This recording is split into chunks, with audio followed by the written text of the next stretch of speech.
Bonjour et bienvenue dans le podcast du Human Factor. Je m'appelle Alexis Eve et tous les mercredis, je vais à la rencontre des plus belles startups pour construire avec vous la collection des meilleures pratiques RH de l'écosystème. C'est des gens qui disent, attendez, montrez-moi le cash, montrez-moi que vous recyclez, et à ce moment-là, je vous redonnerai des engagements et je remettrai l'argent dans votre machine. Ne vous embêtez pas à prendre des notes, on s'en occupe pour vous. Vous pouvez retrouver le meilleur de cet épisode et de tous les autres dans le Yaniro Wiki, la bible des meilleures pratiques RH dans un Notion. Rémunération, recrutement, cooptation, tout y est. Pour découvrir le Yaniro Wiki, allez tout simplement sur www.yaniro.co/wiki et ajoutez la page en favori pour la voir sous la main quand vous en aurez besoin. Pour l'heure, je vous laisse avec l'invité d'aujourd'hui et vous souhaite une bonne écoute. Bonjour Jean-David, comment vas-tu ? Bonjour, ça va très bien. Écoute, je te remercie beaucoup d'avoir accepté notre invitation sur le podcast du Human Factor de Yaniro. Aujourd'hui, on va prendre de la hauteur, on va parler un petit peu macroéconomie appliquée à l'écosystème French Tech. Donc, si vous avez lancé l'épisode, vous savez que c'est de ça dont on va parler. J'imagine que vous connaissez Jean-David et Isaïe, mais pour des personnes qui te découvriraient aujourd'hui, est-ce que je peux te laisser te présenter brièvement ? Oui, d'accord. Donc moi je suis Jean-David Chamboredon, je suis le président exécutif de la société de gestion Isaïe. Isaïe étant active en capital risque et en private equity, mais uniquement dans la tech.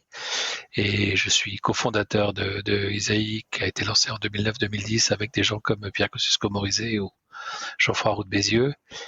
Et avant d'avoir lancé Isaïe, j'ai été dans différentes sociétés d'investissement et encore avant, au siècle dernier, j'étais informaticien dans une grande maison qui s'appelle Capgemini.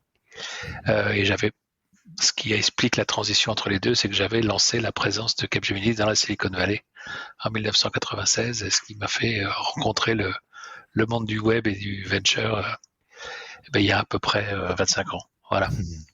Et effectivement, tu es très très présent dans l'écosystème French Tech, tu as beaucoup pris la parole. Je pense que vous vous souvenez peut-être à l'époque du mouvement Pigeon, #Jonpi, dont tu étais quand même très largement à l'origine. Et ce qui nous a un petit peu donné envie de te proposer cet épisode, pour être tout à fait honnête, c'est un article qui a été très lu et que moi j'avais adoré à l'époque, qui était début 2018, un article qui s'appelle encore, donc la French Tech porte-t-elle un maillot de bain? Avant qu'on lance l'épisode, tu peux nous redonner les grandes lignes de cet article de 2018 et de qu'est-ce qui te donnait envie de le poster? Oui, à l'époque, j'avais posté ça en étant coprésident de France Digital. J'ai été coprésident de France Digital pendant 4 ans. Et un des grands sujets de France Digital, c'était comment faire que la French Tech soit mieux financée par la France, entre guillemets, ou par les Français. Sachant qu'il y a une dépendance très très forte des investisseurs par rapport aux investisseurs étrangers, et notamment aux investisseurs, on va dire, américains. Et donc, j'avais, pour sensibiliser sur le sujet, écrit cet article en disant, globalement, si jamais il devait y avoir un retournement de cycle, il est probable que les investisseurs anglo-saxons, américains, internationaux réduisent leur exposition à la France, et il est probable qu'avec uniquement les fonds français, on sera limité pour continuer à faire croître la French Tech. Et d'ailleurs, tout ceci était en parallèle de l'initiative Tibi qui a permis l'émergence de quelques fonds de growth français. Et tout ceci était dans une vision que la fin de cycle allait arriver plutôt 2019-2020. Et puis elle est arrivée plutôt fin 2021 parce que, on va dire, le Covid lui a redonné un petit boost de 1 an ou 2 à ce cycle un peu bullish de la tech. Mais là, on peut dire qu'on a le cycle s'est retourné fin 2021 et qu'effectivement, le sujet de qu'est-ce qui se passe pour la French Tech privée, qui a toujours assez peu d'argent domestique, qu'est-ce qui se passe pour elle et qu'est-ce qu'il faut que les acteurs de cet écosystème fassent pour résister à ce retournement de cycle, c'est bien une question brûlante. Donc, si vous n'avez pas lu l'article, lisez-le. C'est notamment basé sur la petite phrase de Warren Buffett qui dit c'est quand la marée se retire qu'on voit qui avait un maillot de bain, qui se baignait tout nu avec un coquillage ou un petit string ficelle. Sous-entendu, effectivement, a-t-on de l'argent domestique ou non en cas de retournement de cycle qui, on va dire, tient la route ou pas. Et du coup, On est en 2023 à l'heure où on se parle. Je pense que les indicateurs de retournement de cycle sont assez nombreux et probablement plus marqués que ce qu'on a un petit peu vu tâtonner pendant le Covid, pendant les confinements. Donc peut-être la première question que j'ai envie de poser à un niveau macro déjà, c'est est-ce que la marée s'est retirée? Est-ce que avec les indicateurs macroéconomiques, on considère qu'on est en retournement de cycle officiellement? Comment ça se manifeste? C'est quoi les indicateurs? Est-ce qu'on est en bear market, etc. quoi. Bon, alors, ce qu'on peut dire, c'est que la période un petit peu fofolle 2020-2021, avec l'explosion des valeurs sur la Nasdaq et l'explosion des valorisations dans le non-coté, à la fois en venture, en private equity, enfin surtout en venture, était due à un afflux d'argent qui n'était pas de l'argent habitué à investir dans la tech. Hein, il y avait des hedge funds, des family office, etc., des gens, des corporates, qui étaient tous là en se disant bon bah finalement c'est une forme d'Eldorado, je sais pas tellement où mettre mon argent, mais dans la tech c'est boosté par le Covid, je simplifie, mais on va dire Zoom n'a jamais connu une telle croissance que pendant les premiers mois des confinements dans les différents pays. Et puis c'est globalement on a des taux d'intérêt négatifs, on peut placer notre argent de façon secure. Bon, donc une partie d'argent est arrivée. Cet argent-là, il est reparti, il est plus là. D'accord. Maintenant, le corps, les corps financiers, enfin, les gens qui financent la tech, à savoir les capitaux risqueurs, eux, ils sont toujours là.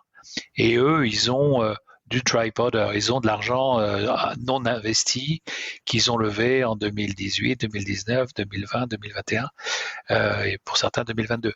Donc il y a quand même de l'argent, mais on va dire que on n'a plus comme fournisseur d'argent, de capitaux, que les acteurs historiques ou les acteurs, les incombants, on va dire, ceux de toute façon qui savent faire que ça. Je peux le dire en parlant à moi-même. Hein. Ceux qui savent investir dans la tech, ils sont là pour investir dans la tech. Mais ceux qui peuvent faire des arbitrages, certains qui faisaient du early stage venture en 2021, aujourd'hui ils font des obligations de grandes entreprises avec un bon return parce que les taux d'intérêt sont en train de monter.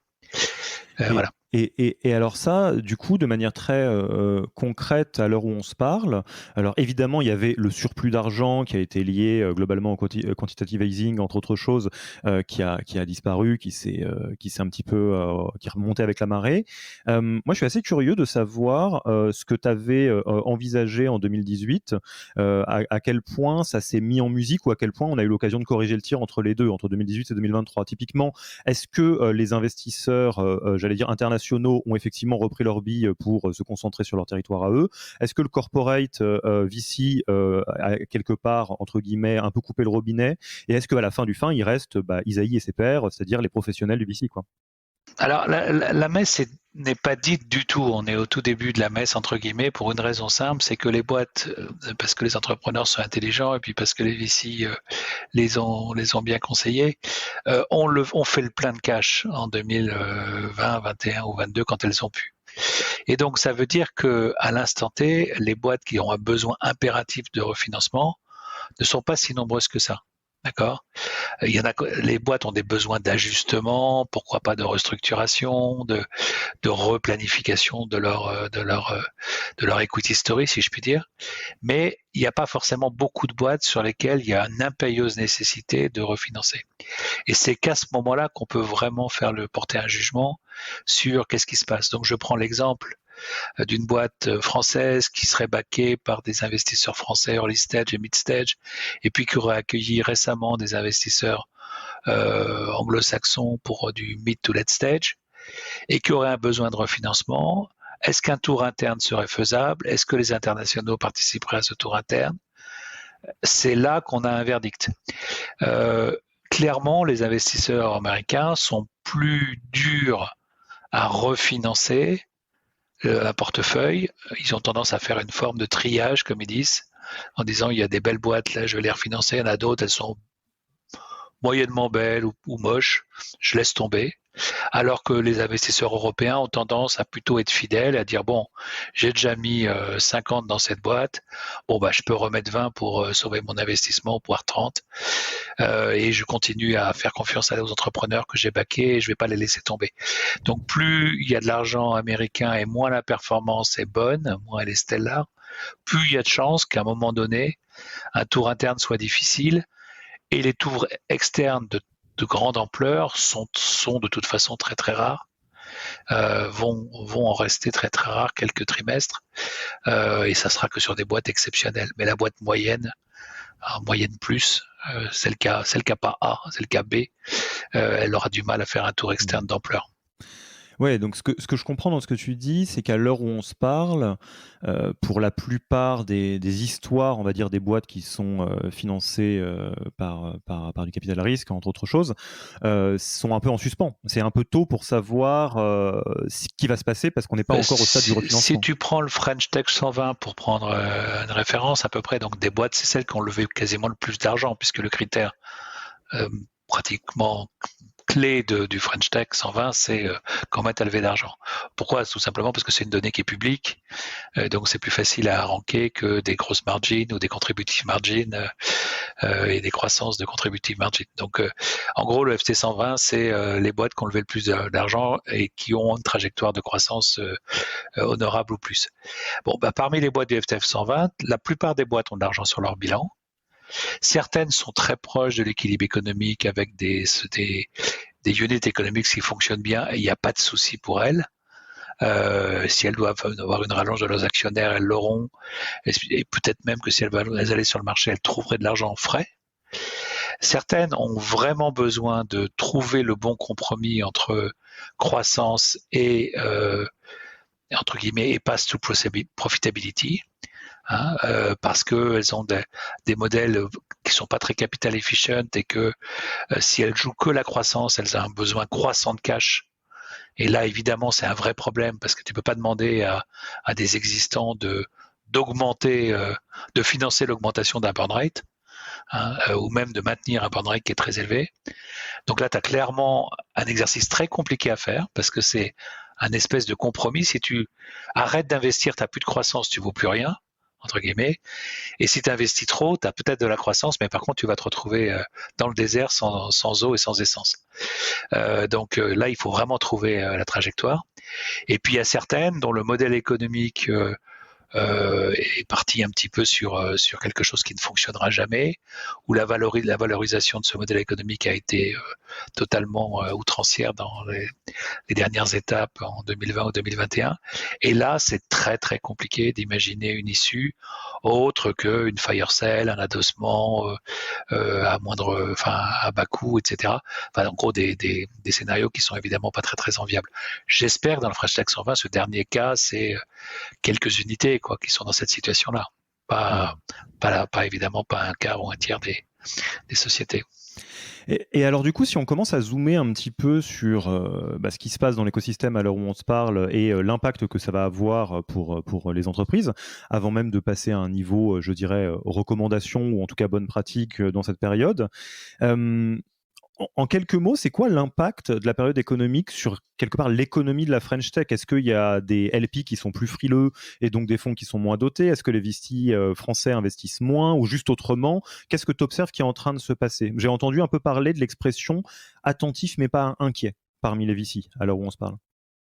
Alors si on prend l'amont des VC, c'est-à-dire l'argent qu'il leur est confié pour le déployer, donc comme je le disais, il en reste qui a été engagé et qui n'est pas investi. Donc là, c'est ce qu'on appelle le dry powder. Par contre, les nouveaux fonds, les nouveaux véhicules sont compliqués et seront compliqués à lever dans les trimestres qui viennent. C'est compliqué même dans des pays où il y a une forte tradition d'investissement dans le private equity et le venture comme les États-Unis, tout simplement parce que beaucoup de LP disent « Ok, vous m'avez montré que vous étiez capable sur le papier de générer d'énormes plus-values latentes, mais j'aimerais l'avoir transformé en cash. Et tant que je ne vois pas du cash arriver, peut-être que je ne vais pas recommitter du cash dans vos fonds. » Donc même les LP les plus sophistiqués, ceux qui sont typiquement les endeavors de l'université américaine ou les pension funds américains qui ont des équipes très très knowledgeable sur le sujet de la tech, c'est des gens qui disent attendez, montrez-moi le cash, montrez-moi que vous recyclez, et à ce moment-là, je vous redonnerai des engagements et je remettrai l'argent dans votre machine. Mais si vous êtes juste avec des plus-values latentes en me disant mes boîtes valent toutes 5 milliards, mais par contre, je ne sais pas liquider, je ne sais pas trouver de cash, je vais attendre. Et dans les pays où il n'y a pas de tradition d'investissement dans le capital risque, typiquement la France, un des pays où il n'y a pas de tradition de ce type-là, où il y a les allocations des grands institutionnels dans le capital risque sont minimales, très très clairement, c'est très compliqué d'imaginer que les gens fassent plus que éventuellement renouveler leur confiance à des gens à qui ils l'ont donné. Donc ça veut dire que lever de l'argent pour un nouveau fonds en 2023 ou 2024, c'est pas simple. Ça veut dire peut-être pour certaines firmes dire on avait un fonds de 300 millions, faut plus lever qu'un fonds de 150, etc. Ou bref, ça veut dire où on avait un fonds qui faisait du early et du mid stage, on va faire plus que du early. Enfin, il y a plein de scénarios, mais en tout cas, l'argent va être plus rare et plus difficile. Et ça, c'est vrai aussi bien aux US où l'argent entre guillemets a coulé à flot pendant 10 ans, qu'en Europe où il coule à flot, si on peut dire. D'ailleurs, il coule pas à flot, mais où il a coulé un peu plus que d'habitude pendant 3 ou 4 ans. Alors, t'attires mon attention et tu pardonneras ma question qui est peut-être naïve, parce que je ne suis pas un professionnel de l'investissement. Tu disais que globalement, on observe du côté des LP une envie, enfin plus qu'une envie, une demande de prouver, enfin que les fonds prouvent leur capacité à générer du cash et pas de la plus-value entre guillemets virtuelle pour l'instant, typiquement boîte valorisée à X, etc. Ça, si on retraduit, donc pareil, c'est là où j'ai besoin de ton expertise pour ne pas dire de bêtises, on est d'accord que les voies de sortie classiques pour réaliser une plus-value, c'est globalement IPO, revente ou refinancement avec une partie de la cap table qui sort du deal, c'est ça ? Oui. Donc, est-ce qu'en France, ça pose pas un double problème un peu étau ? Parce que ce que ça veut dire, c'est que, alors, à moins que ça ait beaucoup changé, les IPO en France, on n'en a pas fait beaucoup, donc des introductions en bourse, c'est quand même pas le sport national. Et donc, ce que ça veut dire, c'est que les boîtes qui étaient, entre guillemets, proches de l'étape d'une revente, doivent trouver un acquéreur. Mais si l'acquéreur, c'est les industriels ou les grands groupes un peu classiques, est-ce que de leur côté aussi, il n'y a pas une situation de fin de robinet dans la M&A qui est de dire, non, c'est pas la période pour racheter des boîtes à des valos aussi élevés que celles qu'on nous a sorties en 2021 ? Il n'y a pas ce problème-là ? Si, il y a ce problème-là. Alors, on prend les différents scénarios. L'IPO, clairement, il n'y a pas eu beaucoup d'IPO tech successful en France depuis très longtemps. Il y a eu quelques IPO jolis de boîtes françaises au Nasdaq, mais il n'y en a pas eu non plus beaucoup. Et puis aux États-Unis, de toute façon, même aujourd'hui, le marché IPO, il est quand même globalement fermé. Donc, c'est pas du tout évident d'imaginer des IPO à court terme. Et sur la particularité bourse française, très clairement, faire une IPO, ça peut être que sur une boîte qui a atteint une forme de maturité économique qui permet d'expliquer aux analystes des sociétés de gestion de françaises quel va être le format de la boîte, quel est son modèle économique, comment ça fonctionne et comment ils doivent ne pas avoir trop peur s'il y a encore un petit peu des pertes. Parce que on n'a pas du tout une population d'analystes boursiers capable d'évaluer les boîtes en perte, sauf peut-être un peu dans la biotech où il y a un petit compartiment sur Euronext là-dedans, mais en tout cas dans le digital, on n'en a pas. Sur les trade sales, les M&A rachetés par des industriels, les industriels les plus malins, ils font leur marché en ce moment. Donc, s'ils peuvent racheter pour pas trop cher, avec dans une logique un peu relutive pour eux, des choses qui sont jolies, qui peuvent les aider à moderniser leur portefeuille et qui payent pas trop cher, ils vont le faire. Par contre, souvent, ce prix qu'ils sont prêts à payer est en total disconnect avec le prix du dernier tour qu'a fait la boîte concernée. Et donc, ça veut dire que les derniers entrants dans la boîte, ils ont peut-être dit j'ai pas très envie de vendre. Éventuellement, si je vends, je récupère juste mon cost parce que j'ai des prefs. Mais bon, c'est quand même pas très excitant. Et puis, il faut une forme d'acceptation. C'est une forme de renoncement de faire ça. Donc, c'est toujours dur de renoncer. Bon, ceci dit, je pense que des opérations comme ça, on va en voir. avec des boîtes où les derniers investisseurs vont récupérer leur cash et puis où les fondateurs vont se dire bon bah ok, le timing n'a pas été bon, bah ma seule solution c'est de m'adosser parce que de toute façon je suis un peu dans une impasse du point de vue equity. Et après il y a un scénario qui lui par contre on le voit un peu se déployer et il est très vertueux. C'est le scénario du private equity qui prend le relais du capital risque. Et on voit pas mal d'opérations aujourd'hui. Alors elles sont encore petites en France, mais elles pourraient grossir avec des fonds de buy-out qui rachètent une boîte, qui amènent une forme de liquidité aux fondateurs et surtout aux capital risqueurs, et qui ensuite font un build-up autour de cette boîte avec encore la possibilité de racheter d'autres boîtes et de donner la liquidité à d'autres fondateurs et d'autres capital risqueurs. Nous, on a cédé, on a backé en tant que private equity, on a backé Labellium et on fait ça, on rachète des boîtes en utilisant la plateforme Labellium. Ça, c'est le fonds de private equity ZI Expansion qui fait ça. Et puis dans l'autre sens, on a vendu des boîtes comme Javelot ou Hyperlex ou Studapart l'année dernière, dans des contextes où l'acheteur, c'était un acheteur français ou étranger, plus gros, plus mature que les boîtes que je viens de citer, backés eux-mêmes par des fonds de private equity. Et donc ça, c'est le schéma de liquidité sans doute qui fonctionne le mieux. Et on a totalement intérêt à ce que ces acteurs du private equity soient le plus français possible ou le plus européen possible si on veut pérenniser les choses. Et donc c'est très important que naisse dans le monde du private equity une tranche d'acteurs dédiés à la tech ou en tout cas capables de faire des deals dans la tech. Et c'est ce qui est en train de se produire. Des gens comme Capza, des gens comme Sagar, etc. se sont mis à faire des vrais projets tech et des deals tech. Et alors du coup, parce qu'on va commencer progressivement à rentrer dans des recommandations, des avis actionnables, avec effectivement cette situation un peu de suspension, de fin de période d'euphorie, hein, on peut le dire tel quel. L'un des kick-offs symboliques de cette nouvelle ère pour la scène tech américaine, ça a été le message de Y Combinator de mai dernier à son portfolio, qui globalement indiquait qu'il fallait prévoir le pire. On arrête les licornes, on commence les dromadaires. L'idée, c'est de pouvoir allonger le runway, on coupe un certain nombre de coûts, ce qui est somme toute assez logique, parce que l'idée, c'est de dire, là, à l'heure actuelle, on sait que relever des nouveaux fonds ou trouver du M&A, c'est probablement pas simple du tout. Du coup, ce qu'on peut faire pour essayer de maintenir une forme de croissance, mais tout en allongeant un peu sa période de vie avec l'argent qu'on a à la maison, est une bonne pratique. Est-ce qu'on suit le même chemin en France, ou est-ce que l'écosystème French Tech joue selon des règles différentes? Alors, les Américains ont souvent des réactions plus binaires ou plus extrêmes que les Européens. Donc typiquement, quand une boîte française dit j'arrête de faire des embauches ou éventuellement je fais un petit plan de restructuration qui va faire qu'il y a 5% des effectifs qui va disparaître, la même boîte, si elle est américaine, elle va faire sans doute 20% de réduction des effectifs. Donc de toute façon, les Américains ont toujours tendance à être un peu plus brutaux dans leurs décisions. Ils aiment bien le principe de on tourne la page et on repart un peu à zéro, on repart un peu sur des bases un peu nouvelles, ils aiment bien ça. Et nous, on est plus dans des logiques de continuité, de loyauté vis-à-vis des fondateurs ou vis-à-vis des employés, etc.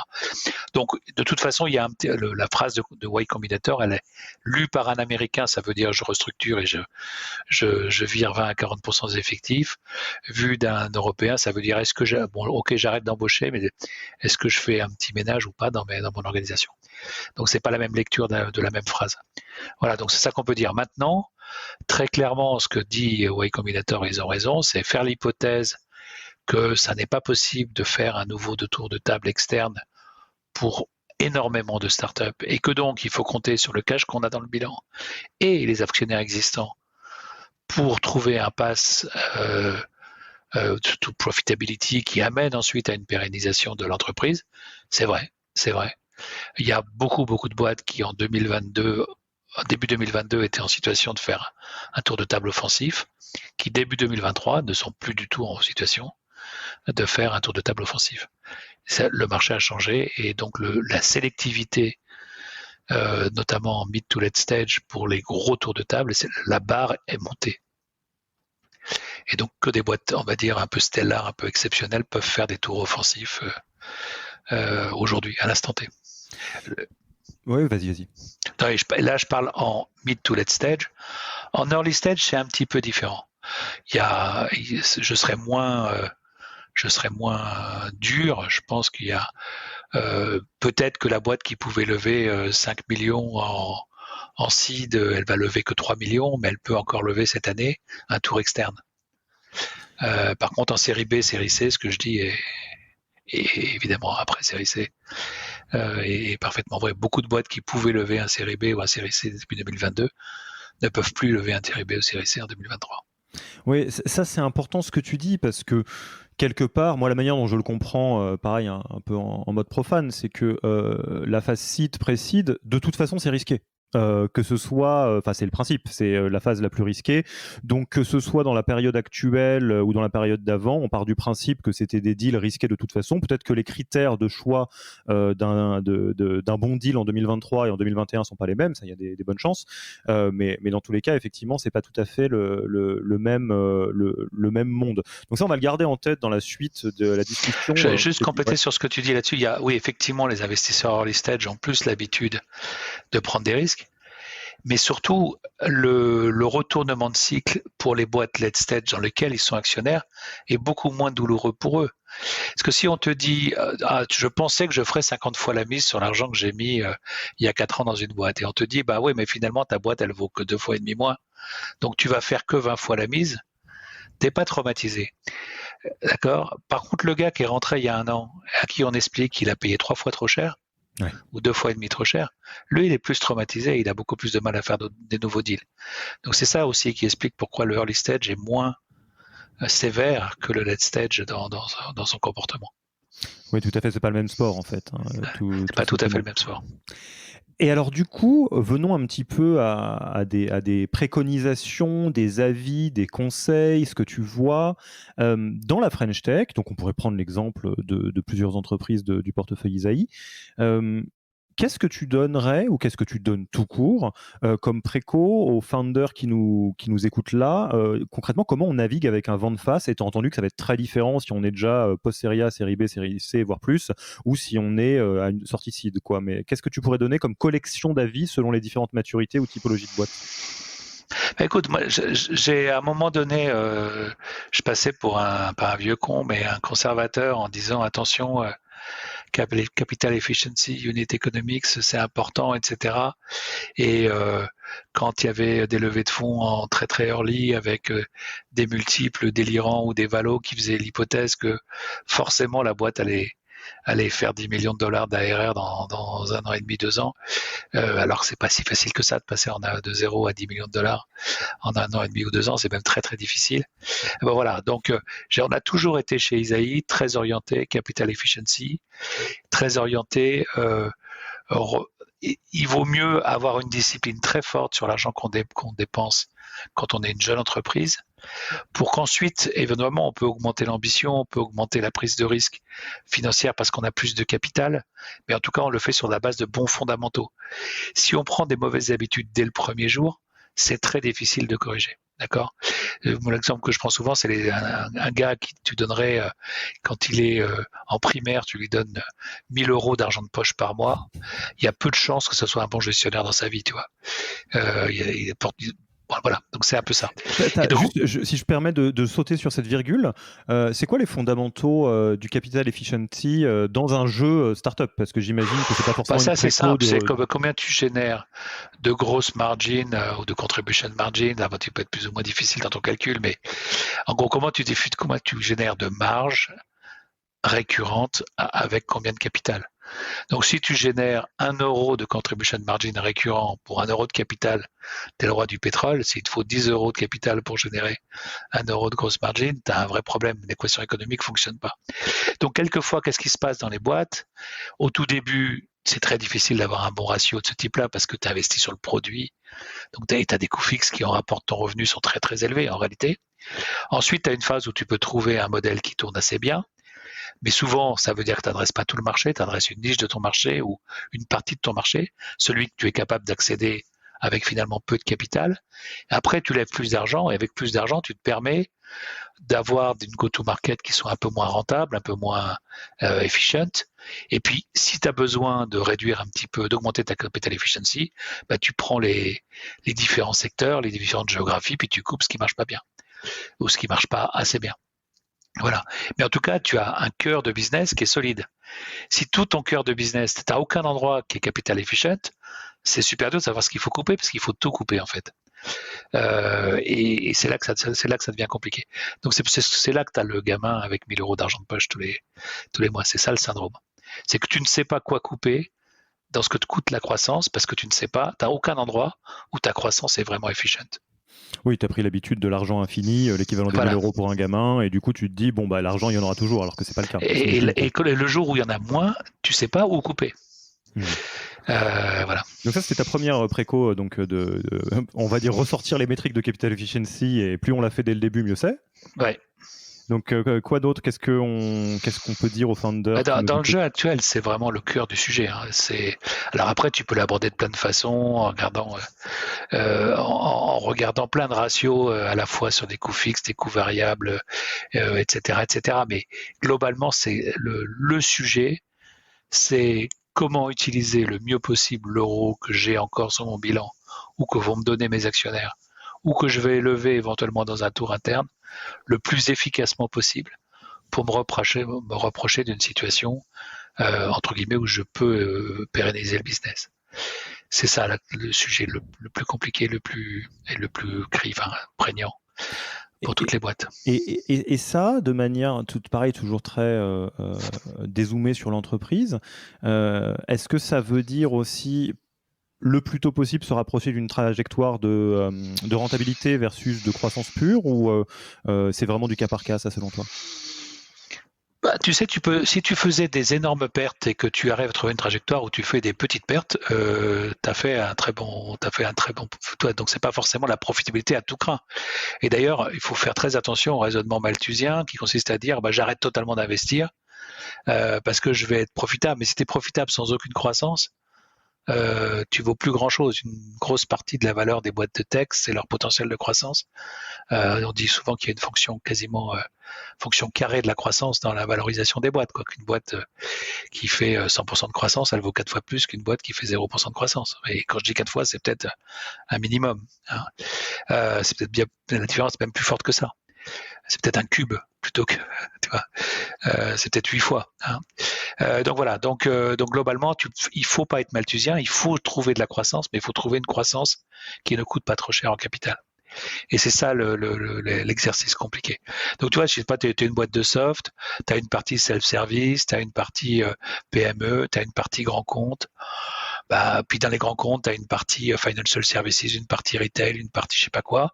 Bah, faut que tu regardes tous ces marchés, tous ces segments que tu adresses et puis dire bah, quels sont les endroits où en fait très vite j'ai un payoff de mes investissements sales and marketing.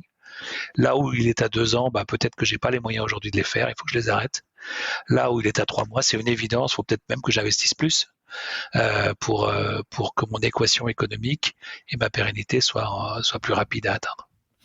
Et alors, quand tu parles de capital efficiency, effectivement, versus se transformer en barre de fer, où en fait on dépense plus rien, parce que ce qui n'est pas possible dans un jeu où globalement on est sur un jeu de croissance en toile de fond. Si on zoome sur le sujet dont on parle le plus ici, à savoir les sujets RH, people, est-ce que tu vois des outils, des leviers de capital efficiency sur la dynamique croissance interne, people, les gens, la RH? Est-ce que tu vois des outils qui sont applicables ou des mauvaises pratiques, des choses où là c'est peut-être l'heure d'éviter de faire ce genre de choses? Bah, le sujet des OKR est un super bon sujet. Là, c'est une boîte qui ne changerait pas la façon dont elle avait défini ses OKR début 2021, elle ne change pas début 2023, il y a un problème. D'accord. Forcément, toutes les boîtes, ça c'est pas pour toutes les boîtes, quelle que soit la situation, ou alors c'est des boîtes qui étaient déjà de parfaits bons élèves adaptés à la période qui s'est ouverte fin 2021. Mais si on prend l'essentiel des boîtes des startups et scale-up de la French Tech, elles ont dû revoir leurs OKR en mettant une dose de contribution margin, ROI, payoff, quelque part dans leurs équations. Quand elle disait à un gars, je vais te juger parce qu'il faut que tu embauches 40 gars, il faut que tu fasses tant de croissance, il faut que tu fasses ça, sans aucune contrainte financière, ça peut plus marcher. Donc du point de vue HR, forcément, tu vas au travers des objectifs, bah, entre guillemets, matiner les objectifs d'une précaution de rentabilité ou en tout cas d'efficacité que tu avais sans doute oublié en 2021. Tu n'avais même pas dans tes radars. Ouais, une nouvelle définition de la perf en fait, qui a ajusté avec le moment. Ce qui est important de voir, et je pense que c'est une des faiblesses potentiellement de l'écosystème tech, c'est européen notamment, c'est qu'une très grosse partie de la croissance de cet écosystème s'est fait avec des gens qui n'avaient jamais connu les crises précédentes.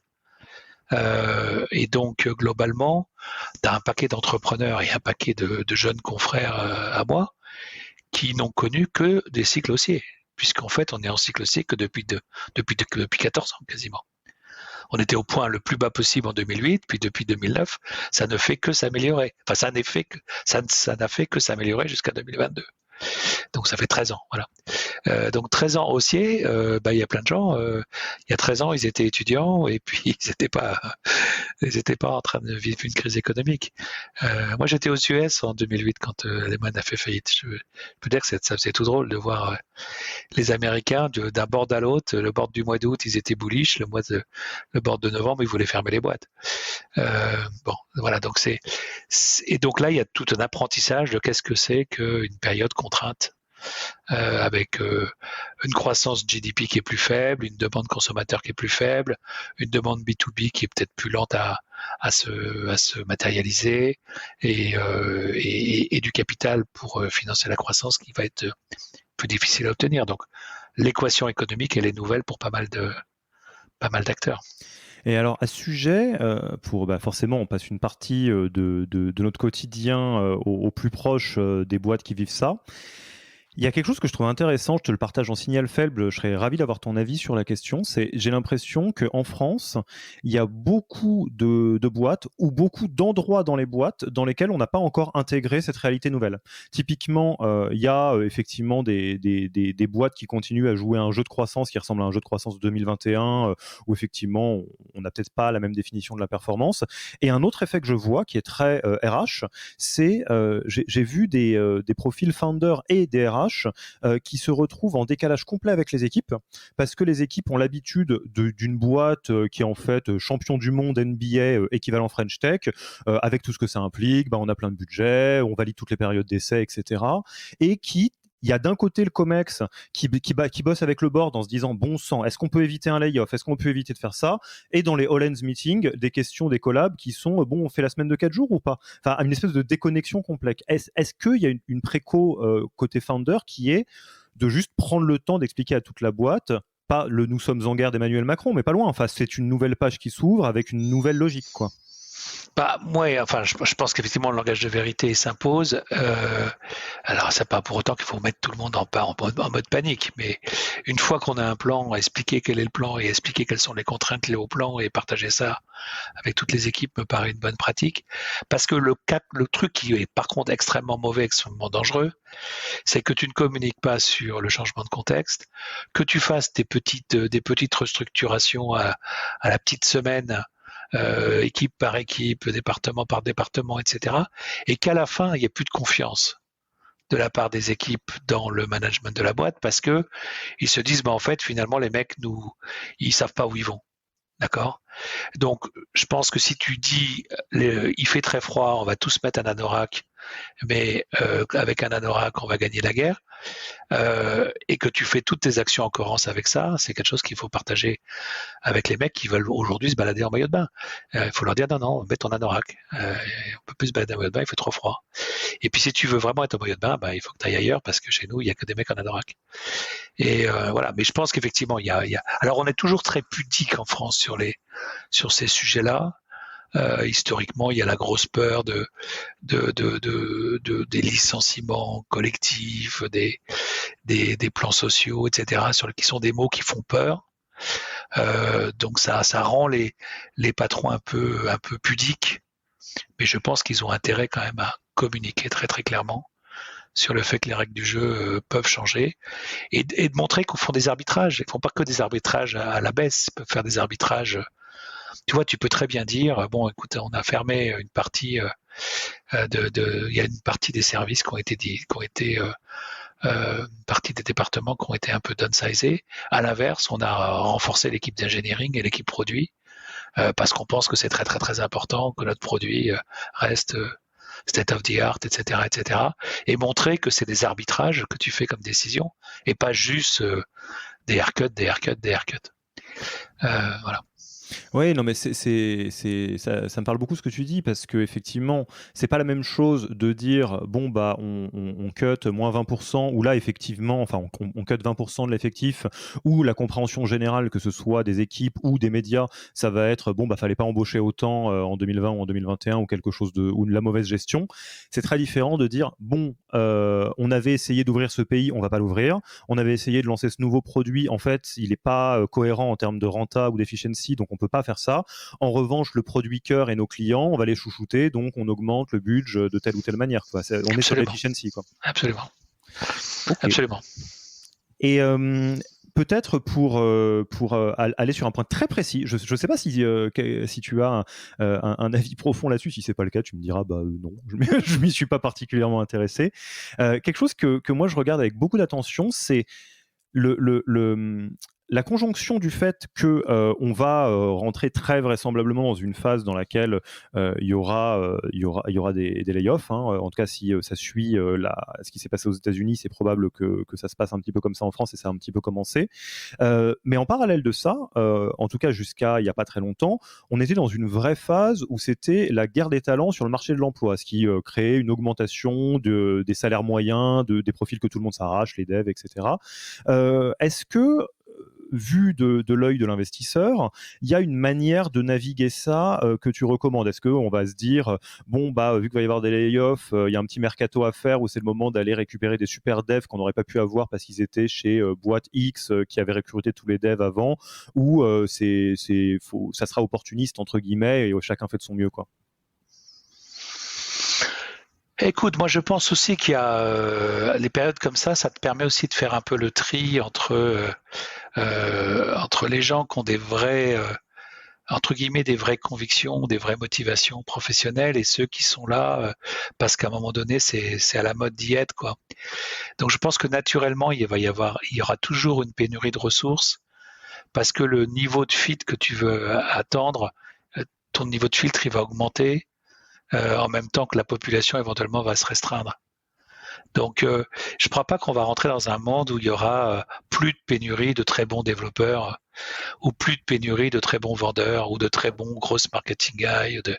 Il y aura toujours une pénurie. Simplement, on va définir comme très bon, on va définir quelqu'un comme très bon de façon un petit peu différente de ce qu'on appelait quelqu'un de très bon il y a 2 ans.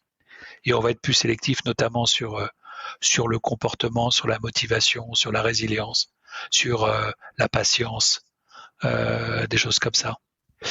Une des caractéristiques de la nouvelle génération, et j'en parle parce que c'est une génération qui est à l'âge de mes enfants, c'est une forme d'impatience qui quelquefois peut se retourner parce que on a toujours dit on fait un bébé en 9 mois avec une femme, on fait pas un bébé avec 9 femmes en 1 mois. Donc voilà. Donc je pense que le rapport au temps, il doit se recaler. Et c'est les gens qui auront le bon rapport au temps qui resteront des talents très rares et que les gens rechercheront. Et à ce sujet, je reviens sur ce que tu disais tout à l'heure avec la réalité du fait que la plupart des founders, en tout cas qui pilotent des boîtes en ce moment, n'ont pas connu de cycle baissier et certains de tes confrères VC non plus. Si on couple ça au fait que l'expérience, ça se mange pas en sandwich, donc ça se transfère assez mal, qu'est-ce que je peux faire, moi, founder, pour quelque part embrasser cette nouvelle réalité économique que je n'ai pas vécue. Je n'ai pas l'expérience de 2008 ou 2001 dans le bagage. Donc, qu'est-ce que je peux faire pour faire le moins de bêtises, j'ai envie de dire? Les fondateurs qui ont été backés de façon très offensive dans les dernières années, ils l'ont été sur le thème qu'ils avaient des bonnes idées, des bons projets, et qu'ils avaient une capacité à apprendre, et à apprendre vite. D'accord, parce qu'on leur demandait de délivrer très vite des plans de croissance, d'hypercroissance, alors qu'ils avaient une expérience d'entrepreneur ou de dirigeant d'entreprise proche de zéro. Donc on a fait l'hypothèse qu'ils étaient capables d'apprendre vite. Faut espérer qu'ils sont capables d'apprendre aussi vite à gérer un retournement et à naviguer avec vent de face ou vent ou auprès versus vent arrière ou grand largue. Donc ça, c'est une première chose. Ensuite, pour apprendre, comment tu fais? Ben, en général, tu apprends de ceux qui savent ou de ceux qui ont déjà vécu. Donc, je pense que c'est très important que les jeunes fondateurs, ils se retournent vers leur board, vers des gens qui ont plus d'expérience, vers leur DAF par intérim, vers les gens qui ont vécu plein de choses et qui ont des vies professionnelles de plus de 20 ans ou 30 ans et qui peuvent leur apporter de la confiance dans l'exécution dans un contexte différent. Là, tu es en train de faire un truc qui te plaît pas, tu es en train de virer des gens, mais tu es en train de faire quelque chose qui est bon pour ta boîte, qui est nécessaire. Tu le fais et pour bien le faire, il faut le faire comme ça. Et si tu le fais bien, tu auras bien fait ton boulot de patron. Et même si tu fais pas la même chose que la raison pour laquelle tu as levé un série B à 200 millions pré-monnaie. Bon, donc vous l'avez compris, si vous nous écoutez, si je résume, phase un peu de suspens, on ne sait pas exactement de quoi demain est fait, évidemment, et dans tous les cas, travailler la capital efficiency, être capable non pas de se mettre en apnée, mais plutôt de réfléchir à chaque euro investi, qu'est-ce qu'il apporte, c'est une bonne idée. Avoir le bon plan qui va avec, les bonnes mesures qui sont capables d'être réparties un peu partout dans l'entreprise à base d'OKR et autres, c'est une bonne idée.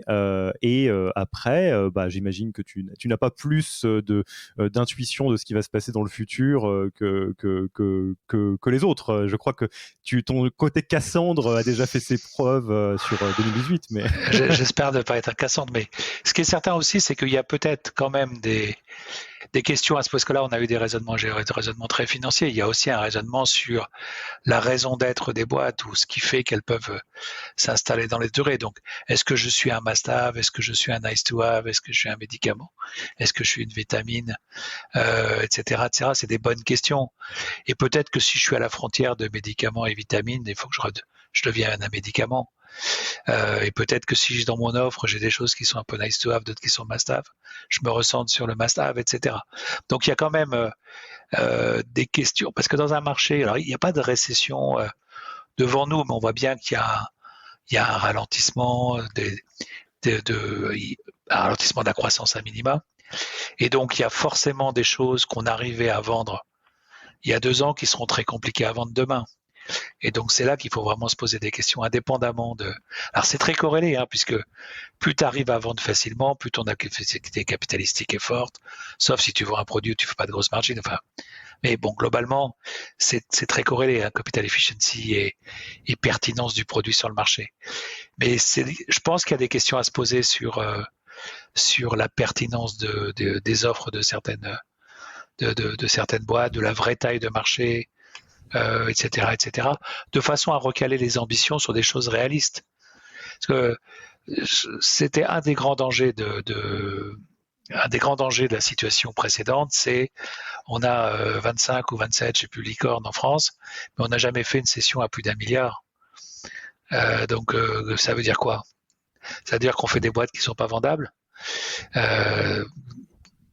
Donc voilà, il faut au moins que des fonds de buyout puissent les racheter. Donc faut recaler les ambitions. Peut-être qu'une très belle boîte, pendant très très longtemps, une boîte de software, ça se vendait 400 millions de dollars à un très gros, et c'était une très belle histoire. Ça faisait une IPO à 400 millions de dollars, et c'était une très belle histoire. Alors après, tu peux mettre de l'inflation par-dessus, etc. Mais se dire, j'ai pas fait une boîte à 5 milliards, j'en ai fait une qu'à 500 millions, et donc j'ai raté, c'est sans doute une connerie. Les gens qui créent des boîtes à 500 millions, il n'y en a pas beaucoup. Cash to cash, il y en a très très peu qui l'ont fait. Voilà. Ouais, j'aime beaucoup comment tu connectes le financier avec quelque part le terre à terre dans le bon sens du terme. C'est par nature, les marchés financiers fonctionnent moitié sur de la spéculation, on va dire l'offre et la demande, quoi, à un moment donné, et moitié sur des fondamentaux. Et effectivement, plus le marché est euphorique, plus la part spéculative a une part forte. Et à l'inverse, plus les temps sont durs, plus on se dit, bon, alors, à défaut de mettre mes sous dans quoi que ce soit qui s'appelle .com, je vais peut-être mettre dans Amazon, parce que Amazon, ils ont déjà fait des trucs, quoi. Donc là, c'est un petit peu pareil pour la French Tech. On a des boîtes valorisées 1 milliard, mais valoriser 1 milliard, ça ne veut pas forcément dire vendable 1 milliard, quoi. Jusqu'à preuve du contraire, on n'a pas prouvé le contraire. Bon, écoute, merci Jean-David pour tout ça. Je te propose qu'on passe tranquillement à la fin de l'interview. On a envie de te suivre, de t'écouter sur ces sujets et sur d'autres. C'est quoi le meilleur endroit où te suivre ou entendre ce que tu partages ? Écoute, depuis que j'ai quitté la présidence de France Digital, je suis quand même un peu moins médiatique. Enfin, je cours pas après l'exposition médiatique, même si quand on m'invite gentiment comme toi, je viens. Donc, si je dois faire quelque chose ou dire quelque chose, je le fais sur LinkedIn en général, parce que j'ai beaucoup de followers et puis c'est là que j'ai mon haut-parleur, si je puis dire. Mais voilà, je suis pas du tout dans une logique aussi proactive que je l'étais jusqu'à début 2020, où j'étais vraiment au four au moulin sur le sujet d'essayer de faire avancer le schmilblick de la French Tech. Je crois que d'ailleurs ça s'est fait. Il y a clairement aujourd'hui on investit à minima par mois ce qu'on investissait par an en 2012. Donc voilà, il y a eu vraiment des étapes de franchie. Et puis on a tout un vivier aujourd'hui de fondateurs ou de managers qui ont acquis une expérience qui est très très intéressante et qui a de la valeur. On a pendant très longtemps dit qu'on avait un problème de capital scarcity en Europe continentale, mais on avait aussi un problème de talent pool. C'est-à-dire que si tu dis je veux un CFO qui a déjà fait une IPO dans la tech pour une boîte qui vaut 500 millions, je prends l'exemple de moi 500 millions, tu cherches à Paris des mecs qui l'ont déjà fait, qui viennent répondre à cette job desk, il n'y en a pas. Ou il y en a peut-être 2. Et ils n'ont pas envie de le refaire. Tu vas à San Francisco, il y en a 400, dont 200 qui ont envie de le refaire une deuxième fois. Donc voilà, donc le talent pool, c'est très important. Et là, je pense que le bilan très très positif des 10 dernières années, c'est qu'on a initialisé un talent pool très intéressant, dans lequel il y a des gens qui ont de la conviction, de la résilience, de l'ambition, et que tout ça, ça va faire des belles choses. Tout à fait. Et donc on te suit sur LinkedIn. Dernière question, est-ce que tu as une ressource que tu recommanderais aux auditeurs et aux auditrices pour approfondir le sujet, un dossier, une personne à suivre qui a des bons insights sur le sujet? Enfin, si on a envie de se tenir un petit peu au courant, en plus de te suivre toi, qu'est-ce qu'on regarde? Je sais pas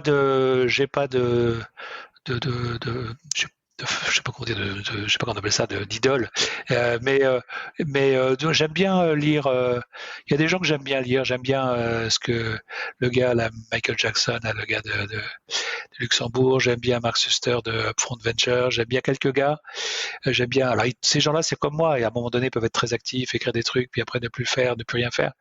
Mais en tout cas, j'aime bien quand il y a des gens qui écrivent sans bullshit. Tu sais, dans mon bureau, il y a un poster bullshit free zone. Et j'aime pas le bullshit. Alors c'est vrai, quelquefois, dire la vérité, ça plaît pas à tout le monde. Quelquefois, tu peux passer pour un Cassandre quand tu dis la vérité. Mais en tout cas, moi, j'aime bien le fait de dire les choses, et je considère que c'est un respect pour les autres que de leur dire ce qu'on pense. Et donc voilà. Et donc il y a quelques gars qui savent écrire de façon assez libre sur notre métier, y compris quelquefois critiquer la profession ou ses modes de fonctionnement ou ses modes de raisonnement. Et donc j'aime bien lire ça parce que je trouve que ça remet les idées en place et ça évite de s'enivrer. Eh ben, on mettra les profils de toutes ces personnes dans la description de l'épisode si vous voulez les suivre. En tous les cas, Jean-David, moi je te remercie beaucoup pour ton temps et pour nous avoir un peu partagé ta vision de ce qui est en train de se passer. J'espère que ça sera très utile aux profils RH, founders qui nous écoutent pour peut-être prendre les bonnes décisions sur la suite des événements, ou en tout cas s'y préparer. Et puis moi, il ne me reste plus qu'à te dire à une prochaine et à bientôt. Merci beaucoup pour l'invitation et à bientôt. Merci d'avoir écouté cet épisode. Pour mettre en place tout ce que vous venez d'apprendre, n'oubliez pas de vous connecter sur le Yaniro Wiki. Allez tout simplement sur www.yaniro.co/wiki et ajoutez la page en favori pour la voir sous la main quand vous en aurez besoin. Et à mercredi prochain pour